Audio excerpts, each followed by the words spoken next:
وعن ابن بحینہ رضی اللہ تعالی عنہ، سیدنا ابن بحینہ یہ اپنی والدہ کے نام سے مشہور ہے، ان کا نام آگے تعارف میں بتاؤں گا، رضی اللہ تعالی عنہ بیان کرتے ہیں ان نبی صلی اللہ علیہ وسلم کان اذا صلی وسجد، کہ نبی علیہ الصلوۃ والسلام جب نماز ادا کرتے اور اس نماز کے اندر سجدہ کرتے، فرج بین یدیہ حتی یبدو بیاض ابطیہ، آپ علیہ الصلوۃ والسلام اپنے بازوؤں کو اپنے پہلوؤں سے دور کر لیتے، اتنا دور ہوتے ابطی کہ آپ علیہ الصلوۃ والسلام کی بغلوں کی جو سفیدی وہ نظر آتی۔ اب اس میں ایک مسئلہ ہے، یہ متفق علیہ حدیث ہے، بخاری اور مسلم کی حدیث ہے۔ ہمارے بعض نمازی حضرات، بلکہ شاید یہاں سوال بھی کسی نے کیا تھا کہ رسول اللہ صلی اللہ علیہ وسلم کا سجدے کا طریقہ یہ ہے کہ ہم سجدہ کریں تو یہ بغلوں کی سفیدی نظر آنی چاہیے، اور اس میں ایک بات میں اور مینشن کر دوں کہ مرد و عورت کا اس میں کوئی فرق نہیں۔ ہمارے ہاں جو خواتین کو سجدہ جس طریقے سے کرایا جاتا ہے کتاب و سنت سے اس کا کوئی تعلق نہیں۔ پردے کے مسئلے شریعت نے بیان کیے ہیں، شریعت سے زیادہ کوئی بھی حیا کرنے والا نہیں، تو اس لیے حیا کے نام پہ ہم جو سجدہ جس طریقے سے خواتین کا دیتے ہیں اس میں کوئی ثبوت نہیں، سجدہ ایک ہی طریقے پہ۔ ایک بات، دوسری بات، رسول اللہ صلی اللہ علیہ وسلم کے سجدے کے میں بغلوں کی سفیدی واضح ہوا کرتی تھی، آپ صلی اللہ علیہ وسلم اکیلے نماز جب پڑھا کرتے تھے۔ آپ صلی اللہ علیہ وسلم مقتدی تھوڑے وقت کے لیے ہوئے ہیں لیکن وہ سجدے کی حالت نہیں اپنائی۔ یہ یاد رکھیں کہ اس حدیث کے تحت ہم دوسرے نمازی کو اذیت نہیں دے سکتے۔ اس کی وجہ کیا ہے کہ نبی صلی اللہ علیہ وسلم نے سجدے کا طریقہ اور جگہ پر بھی بتایا۔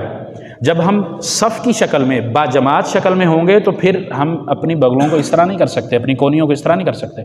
اور بعض ہمارے نمازی حضرات جب نماز کے اندر بغلوں کو کھولتے ہیں تو یہ کندھے یوں کر لیتے ہیں، ان کی جب سجدے کی سر نیچے ہوتا ہے تو کندھے ان کے یہ چڑھے ہوئے ہوتے ہیں، یہ طریقہ بھی درست نہیں، کندھے برابر اپنی جگہ پر ہوں اور یہ بغلوں کی سفیدی نظر آنی چاہیے۔ لیکن آپ اگر با جماعت نماز ادا کر رہے ہیں تو اس میں آپ نے دوسرے نمازی کو تکلیف نہیں دینی۔ اس حدیث کا معنی اور مفہوم کیا ہے کہ اکیلے نماز پڑھیں تو آپ کی بغلوں کی سفیدی نظر آنی چاہیے۔ اب اس کا مطلب یہ بھی نہیں قمیض اور بنیان بھی اتار دیں کہ بھی سفیدی تو اس سے نیچے ہی نظر آئے گی، اوپر نہیں آئے گی، اب یہ بھی ایک سمجھ پائی جاتی۔ اس سے مراد یہ ہے کہ اس کی کیفیت کیا ہونی چاہیے۔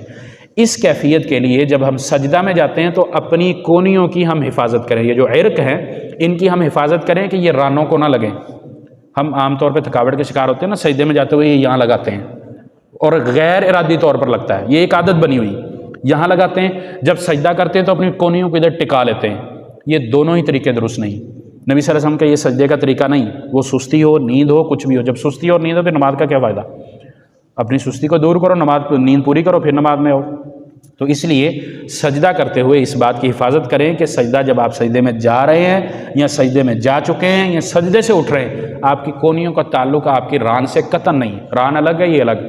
نبی صلی اللہ علیہ وسلم جو 7 آداب بتائے ہیں اس کے اندر ران کا کوئی ذکر نہیں ہے، کونیاں ران سے لگا لو یا اس طرح کچھ نہیں۔ ہاں، نبی علیہ الصلوۃ والسلام ایک اور حدیث ملتی ہے، وہ اگرچہ ضعیف ہے، اس کی بھی وضاحت میں کروں گا۔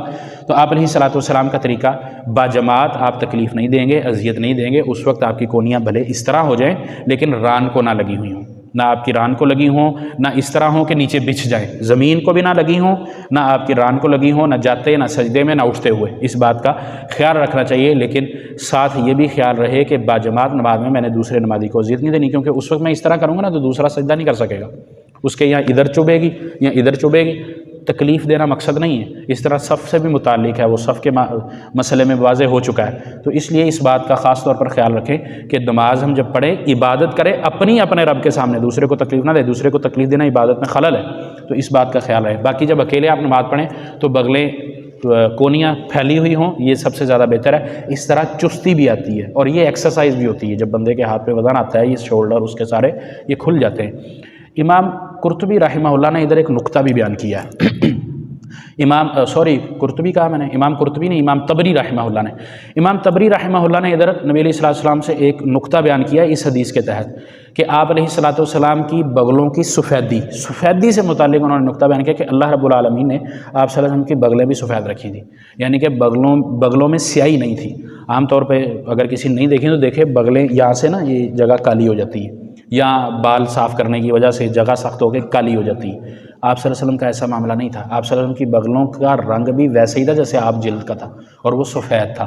اور یہ امام طبری رحمہ اللہ نے بڑا اہم نقطہ بیان کیا. آپ صلی اللہ علیہ وسلم کی شمائل میں، آپ کی صفات میں ہے یہ کہ اللہ رب العالمین نے آپ کو اس طرح کا عیب بھی نہیں دیا تھا، تو یہ آپ کی خصوصیات میں ذکر ہے. تو بہرحال یہ سجدے کا طریقہ بھی ہے، اس کے اندر ہاتھ کیسے رکھنے ہیں وہ سارا ہے. ابن بحینہ رحمہ اللہ رضی اللہ تعالیٰ عنہ، ان کا پورا نام عبداللہ بن مالک بن قشب رضی اللہ تعالیٰ عنہ ہے.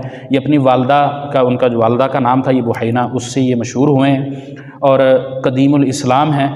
والد کا ان کا نام جو ہے وہ مالک ہے، جیسے میں نے ذکر بھی کیا. عبداللہ بن مالک ان کا پورا نام ہے.